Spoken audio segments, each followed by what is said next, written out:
ये आप देख सकते हैं, ये बिल्कुल इसलिए हम जल्दी से सुबह आए कि इधर रश थोड़ा कम होगा, लेकिन रश फिर भी है क्योंकि यहाँ पर आने के लिए लोग बहुत आते हैं। यहाँ पर काफ़ी रश अब भी है, इसलिए हम सुबह आए थे ताकि हम आसानी से यहाँ पर 2 रकात नफल पढ़ें और इस जगह का खूबसूरत वीडियो बना के ना आपके साथ शेयर करें।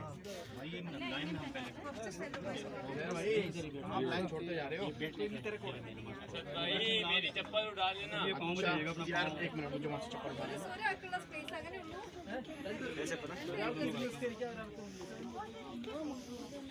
थोड़ा सा